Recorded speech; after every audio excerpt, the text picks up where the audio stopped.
Energy ഇല്ലാത്ത പ്രശ്നങ്ങൾ എല്ലാം മാറ്റിയെടുക്കുക ഈ ഒരൊറ്റ ടാബ്ലറ്റ്. ഇത് കഴിച്ചിട്ട് നമ്മുടെ ഒരുപാട് ആളുകളുടെ ഉദാഹരണ പ്രശ്നവും ശീഘ്രസ്ഖലനവും എല്ലാം മാറ്റി കൊടുക്കാൻ പറ്റിയിട്ടുണ്ട്. ഏറ്റവും കൂടുതൽ ഇത്തരം പ്രശ്നങ്ങൾ ഉണ്ടാവുന്ന രോഗം എന്താണ്? ഷുഗർ. ഇത് ശരിക്കും എങ്ങനെയാണ് ഈ ഒരു ടാബ്ലറ്റ് അവർക്ക് എഫക്റ്റ് ഉണ്ടാക്കുന്നത്? ഇതിനുള്ള ആഗ്രഹം കൂടെ ചെയ്യാം. പെർഫോമൻസ് ആങ്സൈറ്റി എന്ന് പറഞ്ഞ സംഭവമുണ്ട്. എന്നെ കൊണ്ട് പറ്റൂലേ, എനിക്ക് എന്താ, ഞാൻ എൻ്റെ വയറ്റിന് മുമ്പിൽ താഴ്ന്നു പോയോ എന്നുള്ള ചിന്തകൾ നമുക്ക് കുറച്ചെടുക്കാൻ പറ്റും. ഉദാഹരണത്തിന് ഏറ്റവും മോശമായിട്ടുള്ള ഭക്ഷണം എന്തൊക്കെ? ഫോൺ അഡിക്ഷനും മാസ്റ്റർബേഷൻ ഇത്തരം കാര്യങ്ങൾ നമ്മളെ ഉദാഹരണത്തിനും ശീഘ്രസ്ഖലനത്തിനും കാരണമാകുന്നുണ്ട്. അപ്പോൾ ആണുങ്ങൾക്ക് വേണ്ടി മാത്രമാണ് 99% ഫോൺസ് കാണുന്ന ആളുകൾ പുരുഷന്മാരാണ്. സാർ എടുത്തപ്പോൾ ഒരുപാട് പേഷ്യൻസ് വന്നതിൽ ഏറ്റവും കൂടുതൽ ഏത് ഏജുള്ള ആളുകളാണ് വന്നിട്ടുള്ളത്? 40 മുതലുള്ള ആളുകളാണ്. 40 മുതൽ 60-70 വയസ്സ് വരെയുള്ള ആളുകൾ വന്നിട്ടുണ്ട്. അപ്പൊ 70 പ്രോപ്പറായിട്ട് ശരിക്കും ബന്ധപ്പെടാൻ പറ്റും. ബെഡ്റൂമിൽ കയറുന്നതിന് മുമ്പ് നമുക്ക് എനർജിക്ക് വേണ്ടി നമുക്ക് എന്തൊക്കെ കഴിക്കാം? ഗൾഫിലുള്ള ആളുകൾക്കാണ് ഈ കൂടുതൽ പ്രശ്നം വരുന്നത്. ഇപ്പോൾ ഈ ഫോൺ അഡിക്ഷനിലൊക്കെ, ഈ ഫോൺ പ്രൊഡക്ഷനൊക്കെ നമുക്ക് അതിനെക്കുറിച്ച് പഠിച്ചാൽ മനസ്സിലാവും. ഫോൺ പ്രൊഡക്ഷൻ വലിയൊരു മാർക്കറ്റാണ്. അത് ആണുങ്ങളുടെ ഈ ഒരു വികാരത്തിനെ വിറ്റ് ജീവിക്കുന്ന ആളുകളാണ്.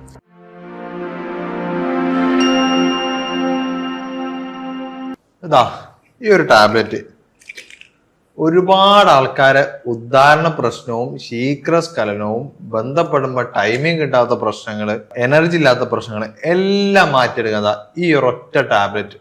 ഇത് നമ്മുടെ ഇൻഫിനിറ്റി ഡ്രൈവ് എന്ന് പറഞ്ഞ ഒരു സപ്ലിമെന്റ് ആണ്. ഇത് കഴിച്ചിട്ട് നമ്മുടെ ഒരുപാട് ആളുകളുടെ ഉദാഹരണ പ്രശ്നവും ശീഘ്രസ്ഖലനവും എല്ലാം മാറ്റി കൊടുക്കാൻ പറ്റിയിട്ടുണ്ട്. ഇപ്പൊ നമ്മുടെ കൂടെ ഉള്ളത് ഡോക്ടർ മുഹമ്മദ് ഷിബിലി ഡോക്ടറാണ്. മിസ്ര ഹെൽത്ത് കെയറിലെ ചീഫ് മെഡിക്കൽ ഓഫീസറാണ്. നമ്മൾ സാറോട് തന്നെ ചോദിക്കാം, എങ്ങനെയാണ് ഈ ഒരു ടാബ്ലറ്റ് ഇത്രയും എഫക്റ്റ് ഉണ്ടാക്കുന്നത് എന്നുള്ളത്. സാർ, ഇത് കഴിച്ചിട്ട് എന്താണ് സാർക്ക് ഉണ്ടായിരുന്ന റിസൾട്ട്? ഇത് കഴിച്ച് മെഡിസിൻ കൊടുത്ത് 1 മണിക്കൂർ അതിൻ്റെ ഉള്ളിൽ അവർക്ക് നല്ല രീതിയിൽ ഉദാഹരണം കിട്ടുന്നു എന്നുള്ളതാണ്. അതായത് നമുക്ക് ഏകദേശം ഒരു 80% കേസിലും നമുക്ക് നല്ല റിസൾട്ട് ഉണ്ടാക്കി കൊടുക്കാൻ പറ്റിയിട്ടുണ്ട്. പിന്നെ നന്നായിട്ട് ഈ ഷുഗറൊക്കെ വന്ന ആളുകളിൽ മാത്രം എന്താണ്ട് ഇത് ചിലപ്പോൾ റിസൾട്ട് കിട്ടാറില്ല എന്നുള്ളതും അതിന് കൂടെ തന്നെ പറയണല്ലോ. അപ്പോൾ നല്ല റിസൾട്ട് എന്ന് പറഞ്ഞാൽ എത്രത്തോളം എന്ന് വെച്ചിട്ടുണ്ടെങ്കിൽ ഇതുമായിട്ട് ബന്ധപ്പെട്ടിട്ട് ഈ ഉദാഹരണ പ്രശ്നമായിട്ട് ഭയങ്കര ടെൻഷൻ അടിച്ചിട്ടാണ് ആൾക്കാർ വരുന്നത്. എൻ്റെ ആണത്വം നഷ്ടപ്പെട്ടോ, എനിക്കിനി ഭാവിയില്ലേ, ഞാൻ എൻ്റെ വൈഫിൻ്റെ മുമ്പിൽ അത്രക്കും തളർന്നു പോയോ, എൻ്റെ എല്ലാം നഷ്ടപ്പെട്ടു, ലോകം തന്നെ മാറി എന്നുള്ള അവസ്ഥയിൽ വരുമ്പോൾ നമ്മൾ ഈ ഒരു ഗുളിക അതിൻ്റെ കൂട്ടത്തിൽ അതിൻ്റെ കാരണം ചികിത്സിക്കാനുള്ള വേറൊരു മെഡിസിൻസും കൂടെ കൊടുക്കുമ്പോൾ കംപ്ലീറ്റ് ആയിട്ട് മാറുന്ന നമുക്ക് കാണാൻ പറ്റാറുണ്ട്. നമ്മളടുത്ത് വീണ്ടും വന്നിട്ട് ചോദിക്കാറുണ്ട് കേട്ടോ, ഇത് മെഡിസിൻസ് പിന്നെ വന്നിട്ട് അങ്ങനെ കൊടുക്കാറില്ല കൂടുതലായിട്ട്. പക്ഷേ ഇതിൻ്റെ ട്രീറ്റ് ചെയ്തതും ഫുള്ള് മാറ്റുക എന്നുള്ള അവസ്ഥയ്ക്ക് നമുക്ക് എത്തിക്കൊടുക്കാൻ പറ്റാം. എന്തായിരുന്നു ഇത്? എങ്ങനെയാണ് ഇത് കറക്റ്റ് കഴിക്കേണ്ടത്? എപ്പോൾ എങ്ങനെ കഴിക്കുന്നതാണ് ഏറ്റവും റിസൾട്ട് കൂടെ കിട്ടുന്നത്? അത് ഓരോരുത്തർക്ക് അനുസരിച്ചാണ്. നോർമലി ഒരു യൂഷ്വലി ഹെൽത്തി ആയിട്ടുള്ള ആളാണ്, ചെറിയ രീതിയിലൊക്കെ ഉദാഹരണം കുറഞ്ഞിട്ടുള്ളൂ എന്നാണെങ്കിൽ ഞാൻ കൊടുക്കാറുള്ളത് അത് 1 മണിക്കൂർ മുമ്പ് ഒന്ന് കുടിക്കാൻ പറയും. ഇത് നല്ല റിസൾട്ട് കിട്ടും. പക്ഷെ പിന്നെ ഓരോരുത്തരുടെ കണ്ടീഷൻസ് അനുസരിച്ച് ഇപ്പം എന്തുകൊണ്ടാണ് ഉദാഹരണം കുറവ് വന്നത്, ഷുഗറാണോ, പ്രഷറാണോ, ടെൻഷനാണോ എന്നുള്ള രീതിയിലൊക്കെ നോക്കിയിട്ട് വേണം അതിൻ്റെ ഡോസ് നമുക്ക് തീരുമാനിക്കാൻ. വെറുതെ നമ്മൾ ഇതിപ്പോൾ സ്വന്തമായിട്ട് വാങ്ങി കൊടുക്കുമ്പോഴൊന്നും റിസൾട്ട് വിചാരിച്ചത്ര കിട്ടാത്തതും അതാണ്. ചിലർക്ക് നല്ല റിസൾട്ട് കിട്ടും. ചെറിയ കുറവുകൾക്കൊക്കെ സ്വന്തമായിട്ട് വാങ്ങി കുടിക്കുമ്പോഴൊന്നും എന്ത് ചെയ്യും, നല്ല റിസൾട്ട് കിട്ടും. പക്ഷെ കറക്റ്റ് കാരണം നോക്കിയിട്ട് അതിൻ്റെ ഡോസ് ഷെഡ്യൂൾ കറക്റ്റ് തീരുമാനിക്കണം. അതിന് അതിൻ്റെ കൂടെയുള്ള കാരണത്തിൻ്റെ ചികിത്സിക്കാനുള്ള മെഡിസിൻസും കൂടെ കൊടുക്കണം. ഓക്കെ, ഇത് ഈ സാർ ഇപ്പോൾ വന്നല്ലോ, ഒരുപാട് ആളുകൾക്ക് ഇപ്പം ഈ ഒരു പ്രശ്നമായിട്ട് സാർ അടുത്ത് വരുന്നുണ്ട്. ഏറ്റവും കൂടുതൽ ഇത്തരം പ്രശ്നങ്ങൾ ഉണ്ടാവുന്ന രോഗം എന്താണ്? ഷുഗർ. ഞാൻ എൻ്റെ അടുത്തേക്ക് വരുമ്പോൾ ഉദാഹരണക്കുറവാന്ന് പറഞ്ഞാൽ അടുത്ത ചോദ്യം ഷുഗർ ഉണ്ടോന്ന്. ഷുഗർ ഉണ്ട്, അത്രയും കോമൺ ആണ്. ഇപ്പോൾ അതിൻ്റെ വേറെ പ്രത്യേകത, ഈ ഷുഗർ ഉണ്ട് എന്ന് പല ആളുകളും ശ്രദ്ധിക്കാതെ പോകും. ഒരു 35 വയസ്സൊക്കെ കഴിഞ്ഞാൽ ഒരു 6 മാസം അല്ലെങ്കിൽ ഒരു കൊല്ലം കൂടുമ്പോഴെങ്കിലും ഒന്ന് ഷുഗർ ജസ്റ്റ് ഒന്ന് ഫാസ്റ്റിംഗ് എങ്കിലും നോക്കിയാൽ മതി. വെറുമായിട്ടുള്ള ഷുഗർ ആകെ ഒരു 30 രൂപേൻ്റെ ചിലവേ ഉണ്ടാവുള്ളൂ. അത് നോക്കി കഴിഞ്ഞാൽ നമുക്ക് ഒരു ഐഡിയ കിട്ടും എൻ്റെ ഷുഗറിൻ്റെ സ്റ്റാറ്റസ് എന്താണെന്നുള്ളത്. അത് നോക്കി ഇങ്ങനെ പോയാൽ മതി. അതെന്നെ മെയിൻ കാരണം ഷുഗറിൻ്റെ. പിന്നെ പെർഫോമൻസ് ആങ്സൈറ്റി എന്ന് പറഞ്ഞാൽ എൻ്റെ ഡിഫറൻസ് അവിടെ ഉണ്ട് കേട്ടോ. സൈക്കോളജിക്കലായിട്ടുള്ള അത് വലിയൊരു കാരണമാണ്. എന്നെ കൊണ്ട് പറ്റൂല എന്നുള്ളത് തോന്നൽ, പേടി വരിക. അപ്പോൾ ഈ ഷുഗർ ആണ് ഏറ്റവും വലിയ പ്രശ്നം കേട്ടോ. അത് കാരണം അവർക്ക് ഷുഗർ വരുമ്പോൾ അവർക്ക് നല്ല ബ്ലോക്ക് വരും ഈ രക്തക്കൊഴലിൻ്റെ അടുത്ത്. രക്തക്കൊഴലിൻ്റെ അടുത്ത് ബ്ലോക്ക് വന്നാൽ ഈ ഒരു ബലൂൺ വീർക്കുന്ന പോലെയാണ് ഈ ഉദാഹരണം സംഭവിക്കുന്നത്. അതിൻ്റെ അകത്തേക്ക് ബ്ലഡ് അങ്ങ് നിറഞ്ഞിട്ട്, അപ്പോൾ ഈ ഇതിൻ്റെ ബ്ലോക്ക് വന്നാൽ അവർക്ക് ബ്ലഡ് നിറയൂല. അപ്പോൾ ഇത് ചുരുങ്ങി നിൽക്കുകയും ചെയ്യും. അതാണ് പ്രശ്നമാവുന്നത്. അപ്പോൾ ഇതിൻ്റെ പ്രത്യേകത ഇത് കഴിക്കുമ്പോൾ ഫസ്റ്റ് തന്നെ ഇതിനുള്ള ആഗ്രഹം കൂടെ ചെയ്യാം. ലിബിഡോ കൂടുമ്പോൾ പ്രത്യേകത ഈ പെർഫോമൻസ് ആങ്സൈറ്റി എന്ന് പറഞ്ഞ സംഭവമുണ്ട്. എന്നെ കൊണ്ട് പറ്റൂലേ, എനിക്ക് എന്താ, ഞാൻ എൻ്റെ വയറ്റിന് മുമ്പിൽ താഴ്ന്നു പോയോ, എന്നുള്ള ചിന്തകൾ നമുക്ക് കുറച്ചെടുക്കാൻ പറ്റും. ഇത്ര ശ്രദ്ധിച്ചാൽ മതി. ഗൾഫിൽ നിന്ന് വരുന്ന ആളുകൾക്ക് ഈ പ്രശ്നം ഉണ്ടെന്നുണ്ടെങ്കിലും ഫസ്റ്റത്തെ ആ വന്ന ഒരാഴ്ചയൊക്കെ ഒരു വലിയ പ്രശ്നം ഉണ്ടാവില്ല. നല്ല ഉദാഹരണം കിട്ടും, ബന്ധപ്പെടാൻ പറ്റും. അതിന് കാരണം എന്താ, അത്രയും ആഗ്രഹം ആ ഒരു ഇത് നിൽക്കുന്നുണ്ടാവും. വരുമ്പോൾ 2 കൊല്ലം കഴിഞ്ഞിട്ട് 1 കൊല്ലം കഴിഞ്ഞിട്ടൊക്കെ വരുമ്പോൾ അപ്പോൾ പിന്നെ എന്ത് ചെയ്യും, ഇതിങ്ങനെ പ്രശ്നങ്ങൾ വന്ന് തുടങ്ങും. അപ്പോൾ അതിൻ്റെ കാരണം എന്താണ്? അപ്പോൾ അതേപോലെ ഈ ലിബിഡോ കൂട്ടുക എന്നുള്ളതാണ് ഇതിനുള്ള ടെക്നിക്ക്. അതാണ് ഈ മെഡിസിൻ ചെയ്യുന്നത്. അപ്പോൾ ലിബിഡോ കൂട്ടുമ്പോൾ, ആഗ്രഹം കൂടുമ്പോൾ നമുക്ക് ഈ ചിന്തകൾ കുറേ കുറഞ്ഞു കിട്ടും, ഈ പേടിയൊക്കെ. അപ്പോൾ നല്ല റിസൾട്ട് വരും. പിന്നെ എന്ന് പറഞ്ഞാൽ അവിടേക്കുള്ള ബ്ലഡ് ഫ്ലോ കൂട്ടുക, അതേപോലെ ഇതിൻ്റെ ഒരു ടൈമിങ്, സ്റ്റാമിന കൂടുമ്പോൾ നല്ല ടൈമിങ് വരും, അപ്പോൾ ഒരു കോൺഫിഡൻസ് ഒക്കെ വരും. ഈ രീതിയിലാണ് ഇതിൻ്റെ ഒരു മെക്കാനിസം, ആക്ഷൻ എന്ന് പറയുന്നത്. ഓക്കെ. ഇപ്പോൾ ഉദാഹരണക്കുറവുള്ള അല്ലെങ്കിൽ ഉദാഹരണക്കുറവ് ഉണ്ടാക്കുന്നതിന്റെ മെയിൻ ആയിട്ട് കാരണം നമ്മൾ കഴിക്കുന്ന ഭക്ഷണമൊക്കെ ഇതിന്റെ റീസൺ ആവുന്നുണ്ട്. ഡയബറ്റിക്കിലേക്ക് ആണെന്നുണ്ടെങ്കിൽ ഒക്കെ തന്നെ. ഇപ്പോൾ ശരിക്കും ഉദാഹരണത്തിന് ഏറ്റവും മോശമായിട്ടുള്ള ഭക്ഷണം എന്തൊക്കെയാണ്? മോശമായിട്ട് ഭക്ഷണം ഷുഗർ കൂട്ടുന്ന ഭക്ഷണങ്ങൾ. ഷുഗർ കൂട്ടുന്ന ഭക്ഷണം തന്നെയാണ്. കാരണം ഷുഗർ വരുമ്പോൾ ഞാൻ പറഞ്ഞില്ലേ, ബ്ലോക്ക് നന്നായിട്ടുണ്ടാവും നമ്മളെ ലിംഗത്തിലേക്ക്, അപ്പോൾ ബുദ്ധിമുട്ടുണ്ടാക്കും. പിന്നെ നമ്മൾ ഈ ബ്ലോക്ക് ഉണ്ടാക്കുന്ന മറ്റു ഭക്ഷണങ്ങളാണ് റിഫൈൻഡ് ആയിട്ടുള്ള ഓയിൽ. നമ്മൾ ഈ പുറത്തുനിന്ന് ഈ വൈകുന്നേരം ഇപ്പോൾ ഈവനിങ് സ്നാക്സ് എന്ന് പറഞ്ഞിട്ട് ഒരുപാട് നല്ലൊരു ശീലം ആളുകളിൽ വന്നിട്ടുണ്ട്. പണ്ടൊക്കെ നമ്മൾ വൈകുന്നേരം ചായ കുടിക്കുമ്പോൾ ഒരു സമൂസയോ അല്ലെങ്കിൽ ഒരു കട്ട്ലറ്റോ ഒന്നിങ്ങനെയൊക്കെ കഴിച്ചിരുന്നത്. ഇപ്പോൾ എങ്ങനെയാണ്, ഇങ്ങനെ കോരിയെടുത്തുണ്ടല്ലോ അല്ലേ, സമൂസ ഒന്ന്, കട്ട്ലറ്റ് ഒന്ന്, പഴംപൊരി എന്ന് പറഞ്ഞിട്ട്. ഇതൊക്കെ എണ്ണയെ പൊരിച്ചതാണ്. അപ്പോൾ നമ്മൾ കടയിലൊക്കെ ആകുമ്പോൾ എന്തായാലും പ്യൂർ വെളിച്ചെണ്ണയിലൊന്നും പൊരിച്ചെടുക്കൂല, ഉറപ്പാണ്. ഏറ്റവും ലോ കോസ്റ്റിൽ എങ്ങനെ ചെയ്യാൻ പറ്റുമെന്ന് അവർ നോക്കുക. അപ്പോൾ പാം ഓയിലായിരിക്കും, അതല്ലെങ്കിൽ സൺഫ്ലവർ ഓയിൽ. അപ്പോൾ ആ ലോ കോസ്റ്റ് ചെയ്യുമ്പോൾ ഈ പാം ഓയിലും സൺഫ്ലവർ ഓയിലും എന്നൊക്കെ പറഞ്ഞാൽ omega-6 ട്രാൻസ് ഫാറ്റിൻ്റെ ഒരു കലവറയാണ്. ഈ സാധനം നമ്മൾ അകത്തേക്ക് ഇങ്ങനെ കഴിക്കുമ്പോൾ ഇത് ഫാറ്റി ലിവർ ഉണ്ടാക്കും. ഫാറ്റി ലിവർ ഉണ്ടായാൽ ഫാറ്റ് മെറ്റബോളിസം ഫുൾ തകരാറിലാവും. ബ്ലഡിൽ നല്ല ട്രൈഗ്ലിസറൈഡും ചീത്ത കൊളസ്ട്രോളും നിറയും. ഇത് കാരണം നല്ല ബ്ലോക്ക് ഉണ്ടാവും. ഈ ബ്ലോക്ക് ഉദാഹരണത്തിന് വരുമ്പോൾ പ്രശ്നങ്ങൾ ഉണ്ടാകും. ഈ രീതിയിലൊക്കെയാണ് പ്രശ്നങ്ങൾ വരുന്നത്. അപ്പോൾ നമ്മൾ ഷുഗർ ഒഴിവാക്കണം, കരിച്ചതും പൊരിച്ചതും നല്ല രീതിയിൽ കൺട്രോൾ ചെയ്യുക. പിന്നെ ഫാറ്റ് ലിവർ ഉള്ള ആളുകൾ അതിനെ ട്രീറ്റ് ചെയ്യുക. യൂറിക് ആസിഡ് ഒരു കാരണമാണ്, യൂറിക് ആസിഡ് ട്രീറ്റ് ചെയ്യണം. കൊളസ്ട്രോൾ ട്രീറ്റ് ചെയ്യണം. പിന്നെ omega-3 ഈ മീൻ ഗുളിക ഉണ്ടല്ലോ, മീൻ ഗുളിക നല്ല ബ്രാൻഡിൻ്റെത് നോക്കിയിട്ട് നമ്മൾ വാങ്ങി കഴിക്കുക. ഒരു 1000 mg/day എന്ന് എടുക്കുന്നത് വളരെ നല്ലതാണ്. ഇപ്പോൾ അതുപോലെ തന്നെ നമുക്ക് കുറെ ഉദാഹരണത്തിന് ഹെൽപ്പ് ചെയ്യുന്ന കുറെ ഭക്ഷണങ്ങളുണ്ട്. ഇപ്പൊ രക്തം കൂട്ടാനും രക്തയോട്ടത്തിന്റെ പ്രശ്നമാണെന്നുണ്ടെങ്കിൽ രക്തയോട്ടം കൂടാന് അല്ലെങ്കിൽ രക്തം കൂടാന് ഒക്കെ നല്ല ഭക്ഷണങ്ങളും പഴങ്ങളും ഒക്കെ ഉണ്ടല്ലോ. അത് ഏതൊക്കെ ആയിരിക്കും? മെയിനായിട്ട് ഫസ്റ്റ് വരെ ബീട്രൂട്ടാണ്. ബീട്രൂട്ട് പ്രത്യേകത, നമുക്ക് ഇത് വികസിക്കുന്നതേ, ലിംഗം വികസിക്കാൻ നൈട്രിക് ഓക്സൈഡ് എന്ന് പറഞ്ഞിട്ടുള്ള ഒരു സംഭവം അവിടെ റിലീസ് ചെയ്യണം. അതായത് നമ്മൾ തലേന്ന് അപ്പോൾ ഇങ്ങനത്തെ ചിന്തകൾ വരുന്നുണ്ട്, ഉദ്ധരിച്ചോളൂ എന്നുള്ള കമൻറ്റ് ഇവിടുന്ന് പോകുമ്പോൾ നമുക്ക് ആ ബ്ലഡ് വെസൽ വികസിക്കാൻ വേണ്ടി നമുക്ക് അവിടെ ഒരു കെമിക്കൽ റിലീസിനാണ് നൈട്രിക് ഓക്സൈഡ്. ഈ റിലീസ് ചെയ്യുമ്പോൾ ബ്ലഡ് വെസൽ ഇങ്ങനെ വികസിക്കും. അപ്പോൾ അവർക്ക് ബ്ലഡ് കയറും. അങ്ങനെയാണ് ഇത് ഉദ്ധരിക്കുന്നത്. ഈ നമ്മൾ ആർട്ടിഫിഷ്യലി കൊടുക്കുകയാണ്. അതിന് വേണ്ടിയിട്ട് സഹായിക്കുന്ന ഭക്ഷണങ്ങളാണ് ശരിക്കും ബീട്രൂട്ട് എന്ന് പറയുന്നത്. ബീട്രൂട്ട് നല്ലോണം വേവിച്ചതിന് ശേഷം അത് ജ്യൂസ് അടിച്ച് കുടിക്കുക. ജ്യൂസ് അടിച്ച് കുടിക്കുമ്പോൾ 1 ഗ്ലാസ്സൊക്കെ മാക്സിമം ഒരു ദിവസം കഴിച്ചാൽ മതി. അപ്പോൾ ഇത് കുടിക്കുക, ദിവസം കുടിക്കുന്നത് നമുക്ക് ഈ രീതിയിലുള്ള ഉദാഹരണ പ്രശ്നങ്ങൾക്ക് നല്ല മാറ്റം തരുന്ന സംഭവമാണ്. പിന്നെ മധുരം കുറക്കുക, നല്ല ബാക്കിയുള്ള ഗുഡ് ബാക്ടീരിയ, വയറിൻ്റെ നല്ല ഒരു സുഗമമായിട്ടുള്ള നടത്തിപ്പ് എന്നൊക്കെ പറയൂലേ, അതുപോലെ വയറ് ശരിക്കാവണം. അതല്ലെങ്കിൽ ഇൻഫ്ലമേഷൻസ് കൂടും. ഇൻഫ്ലമേഷൻ കൂടുമ്പോൾ സ്വാഭാവികമായിട്ടും നമ്മൾ രക്തപോലടുത്ത് വീക്കം നീർക്കെട്ടും വരും, അത് ബ്ലോക്ക് ഉണ്ടാക്കും. ഓക്കെ. ഇപ്പോൾ നമ്മുടെ ഫിഗ് പോലുള്ള നട്ട്സ് ഒക്കെ ഇതിന് നല്ലതെന്ന് പറയുന്നുണ്ട്, അത് ശരിയാണ്? നട്ട്സിൽ നല്ല കൊഴുപ്പുണ്ട്. നൈട്രിക് ഓക്സൈഡ് ഉണ്ടല്ല, കൊളസ്ട്രോൾ ഉണ്ട്. നല്ല കൊളസ്ട്രോളിൻ്റെ അളവ് കൂട്ടാനും ലിവറിൻ്റെ ആരോഗ്യത്തിനും ഒക്കെ ഇത് ഹെൽപ്പ് ചെയ്യും. അപ്പോൾ ആ രീതിയിൽ നമുക്ക് യൂസ്ഫുൾ എന്ന് പറയാം ഇൻഡയറക്റ്റ്ലി. ഓക്കെ. ഇപ്പോ ഈ പിന്നെ പോമഗ്രാനൈറ്റ്, പിന്നെ എന്താ വാട്ടർമെലന്റെ സീഡ്സ്, ഇത്തരം കാര്യങ്ങളൊക്കെ നല്ലതാണ്. പലപ്പോഴും പംകിൻ സീഡ്സ് ഇതൊക്കെ ടെസ്റ്റോസ്റ്റിറോണിന്റെ ലെവൽ കൂട്ടുന്നതായിട്ട് ചില പഠനങ്ങൾ കാണുന്നുണ്ട്. ടെസ്റ്റോസ്റ്റിറോൺ ലെവൽ കൂടുമ്പോൾ നമുക്ക് യൂഷ്വലി അറിയാം ഒരു എനർജി ഒക്കെ വരും. ടെസ്റ്റോസ്റ്റിറോൺ കുറയുന്നതും വേറൊരു കാരണമാണ് കേട്ടോ ഇതിന്. ടെസ്റ്റോസ്റ്റിറോൺ കുറഞ്ഞു കഴിഞ്ഞാൽ ഉണ്ടാവുക ആകെ ഒരു മന്ദപ്പ്, പിന്നെ ഒരു ആണാണെന്നുള്ള രീതിയിൽ നമുക്ക് തോട്ട്സുകൾ, ചിന്തകൾ ഉണ്ടാവുമല്ലോ. അതായത് ലിബിഡോ എന്ന് പറയും. അവരിപ്പോൾ ഒരു സ്ത്രീയെ കാണുമ്പോൾ ഉണ്ടാവുന്ന അട്രാക്ഷൻ, ആ കാര്യങ്ങളൊക്കെ നന്നായിട്ട് കുറയും. ഒരു എനർജി ഉണ്ടാവില്ല. ഹെയർ ഗ്രോത്ത് ഒക്കെ കുറയും, മുടി കൊഴിച്ച് നന്നായിട്ട് കൂടും. ഇങ്ങനത്തെ തുടങ്ങിയ പ്രശ്നങ്ങൾ ഈ ടെസ്റ്റോസ്റ്റിറോണിന്റെ കുറവുകൊണ്ട് വരും. അപ്പോൾ അതിന് പറ്റിയ സാധനമാണ് ഈ പംകിൻ സീഡ്, ഇപ്പോൾ പറഞ്ഞ വാട്ടർമെലൺ സീഡ്സ്. ഇതൊക്കെ ആ രീതിയിൽ ടെസ്റ്റോസ്റ്റിറോൺ ബൂസ്റ്റ് ചെയ്യാൻ ഹെൽപ്പ് ചെയ്യും. ഓക്കെ. ഇപ്പോ പലപ്പോഴും ആളുകൾ തെറ്റിദ്ധാരണയാണ്, ലിംഗത്തിന്റെ വലിപ്പം കൂടിയാൽ മാത്രമേ സ്ത്രീയെ തൃപ്തിപ്പെടുത്താൻ പറ്റൂ, ലിംഗത്തിന്റെ വണ്ണം ഒരുപാട് കൂടിയാലേ സ്ത്രീകളെ തൃപ്തിപ്പെടുത്താൻ പറ്റൂ എന്നുള്ളത്. ശരിക്കും അങ്ങനെ ഉണ്ടോ? അത് വലിയൊരു പ്രശ്നമാണ്. ഇപ്പോൾ ക്ലിനിക്കിൽ നേരിടുന്ന വലിയൊരു പ്രശ്നമാണ് ഇപ്പോൾ ഇത് ആൾക്കാരെ പറഞ്ഞ് മനസ്സിലാക്കുക എന്നുള്ളത്. കാരണം ഒരു സ്ത്രീയെ, ഈ സ്ത്രീനെ ഇപ്പോൾ ഈ പറഞ്ഞ തോട്ടമല്ലല്ലോ, ഇത് സ്ത്രീയെ വിലയിരുത്തുന്നത് ഒരു പുരുഷൻ അവൻ്റെ ചിന്തകൾ വെച്ചിട്ടാണ്. അതെ. പക്ഷെ സ്ത്രീയും പുരുഷനും എൻ്റെ രണ്ട് ലോകത്താണ് ജീവിക്കുന്നത്. ചിന്തകൾ ഇപ്പോൾ ഞാൻ എൻ്റെ ചിന്ത വെച്ചിട്ട് അല്ലെങ്കിൽ ഒരു പുരുഷൻ എനിക്ക് ഒരു പുരുഷന് സമാധാനം കിട്ടുക അല്ലെങ്കിൽ ഈ ഒരു രതിമൂർച്ച കിട്ടുന്നത് അകത്തേക്ക് പ്രവേശിപ്പിക്കുമ്പോഴാണ്, ശുക്ലം പോകുമ്പോഴാണ്. അപ്പോൾ അതേപോലെ ചിന്തിക്കുകയാണ്. അപ്പോൾ ഇതും അപ്പുറത്താക്ക് അപ്പോൾ തന്നെ അല്ലത് കിട്ടുക എന്നുള്ളത് മാത്രമേ ചിന്തിക്കുന്നുള്ളൂ. പക്ഷെ അങ്ങനെയല്ല. സ്ത്രീകൾക്കൊരു 95% അവരെ ഓർഗാസത്തിൻ്റെ ഈ ഒരു രതിമൂർച്ചൻ്റെ 90% കിട്ടുന്നത് പുറത്ത് ക്ലൈറ്റോറൽ സ്റ്റിമുലേഷൻ, കന്ത് എന്ന് പറയുന്ന ഭാഗത്തിനെ സ്റ്റിമുലേറ്റ് ചെയ്യുമ്പോഴാണ് കിട്ടുന്നത്.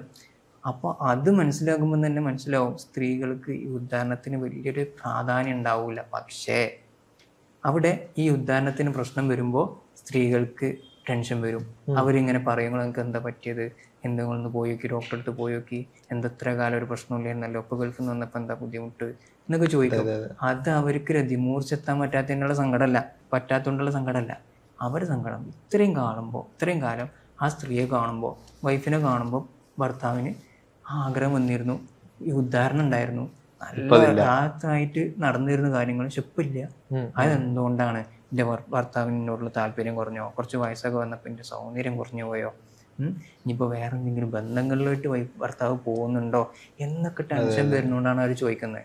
പക്ഷെ ഇത് പുരുഷൻ കേൾക്കുമ്പോൾ എന്താ ഇത് മനസ്സിലാക്കുന്നത്? നേരെ തോട്ട് പോവുക, എൻ്റെ ഭാര്യക്ക് എന്നിലുള്ള ആ ഒരു വിശ്വാസം, ആണത്വം മുമ്പിൽ പോയി നഷ്ടപ്പെട്ടു എന്നുള്ള ചിന്തയാണ് വരുന്നത്.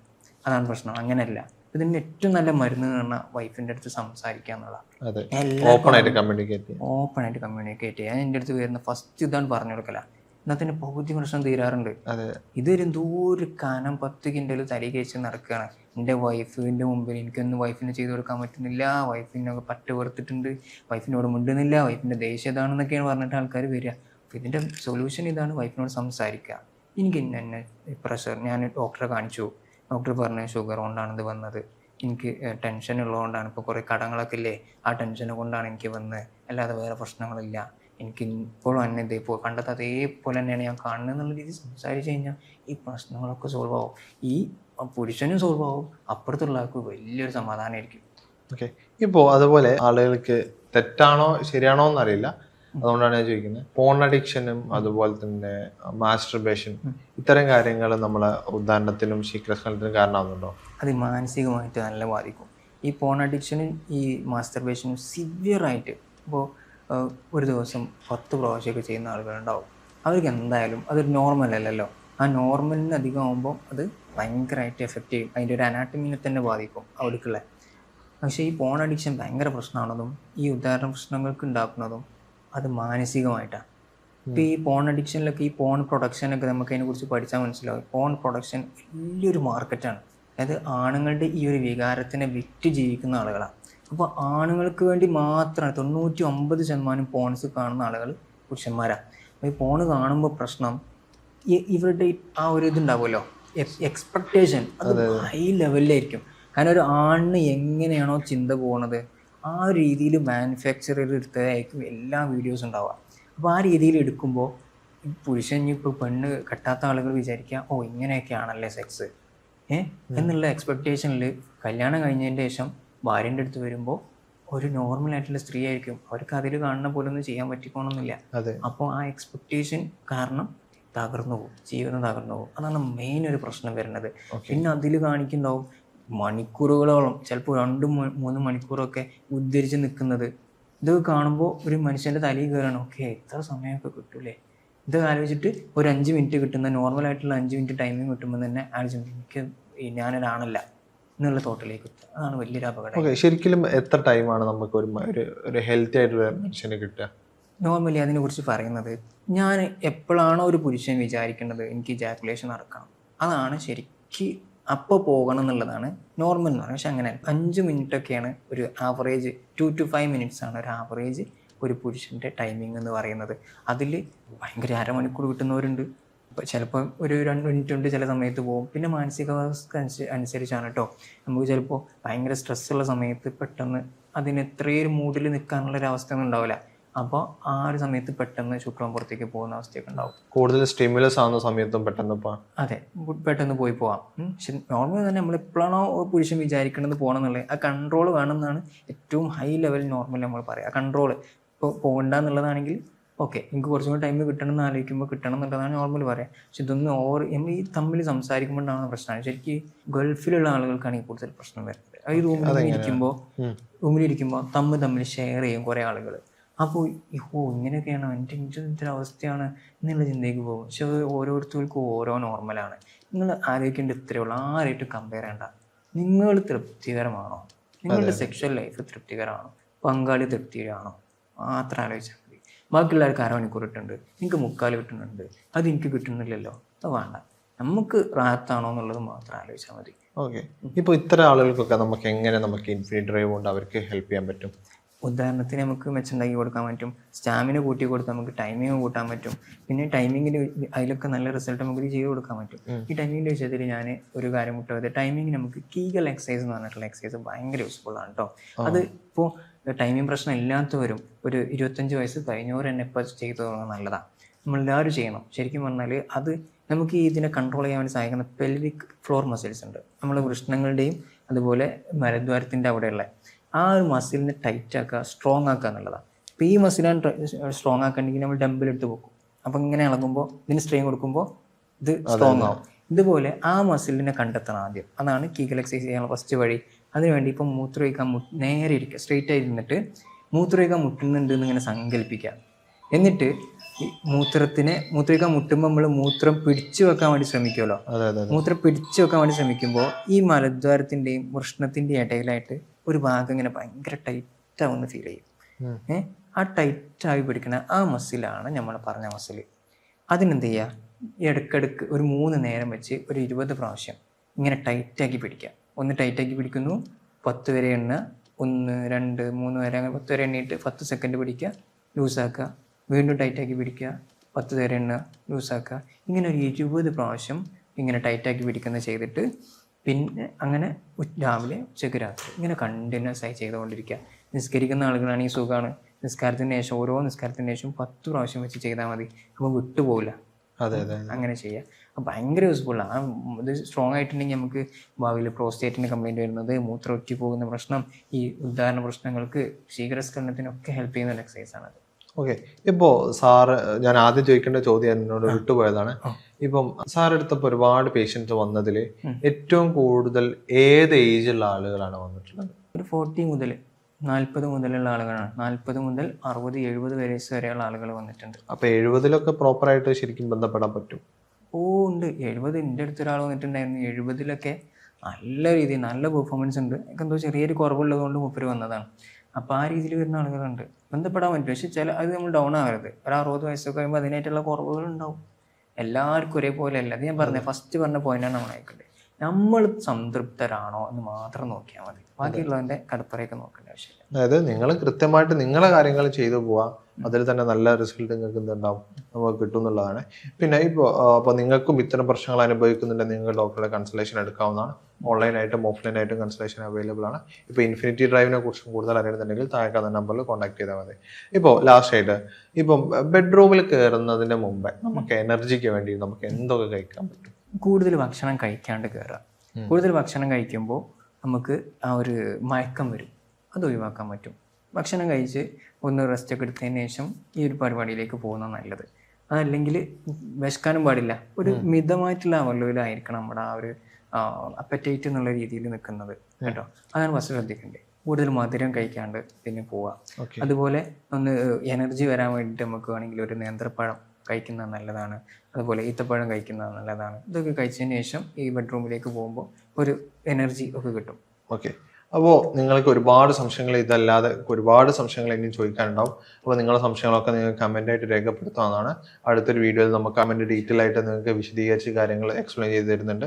ഇപ്പോൾ ഷിബ്ലി ഡോക്ടറെ കൺസൾട്ടേഷൻ വേണമെന്നുണ്ടെങ്കിൽ താഴെ നമ്പറിൽ കോൺടാക്ട് ചെയ്യാവുന്നതാണ്. നിങ്ങൾ ദൂരമുള്ള സ്ഥലങ്ങളിലാണെന്നുണ്ടെങ്കിൽ നിങ്ങൾ ഓൺലൈനായിട്ട് കൺസൾട്ടേഷൻ എടുക്കാൻ നിങ്ങൾക്ക് പോസിബിൾ ആണ്. നിങ്ങൾക്ക് ഓൺലൈനായിട്ട് കൺസൾട്ടേഷൻ്റെ ഡീറ്റെയിൽസ് നിങ്ങൾ അറിയണമെന്നുണ്ടെങ്കിൽ താഴെ നമ്പറിൽ കോൺടാക്ട് ചെയ്താൽ മതി. മറ്റ് ഓഫ്ലൈൻ കൺസൾട്ടേഷൻ്റെ കാര്യങ്ങൾ അറിയണമെന്നുണ്ടെങ്കിൽ താഴെ നമ്പറിൽ തന്നെ കോൺടാക്ട് ചെയ്യാം. നിങ്ങൾക്ക് ഇൻഫിനിറ്റി ഡ്രൈവിനെ കുറിച്ച് അറിയണമെന്നുണ്ടെങ്കിൽ താഴെ നമ്പറിൽ കോൺടാക്ട് ചെയ്യാം. അപ്പോൾ ഇതുപോലുള്ള മറ്റൊരു വീഡിയോ ആയിട്ട് നമുക്ക് വീണ്ടും കാണാം. Thank you.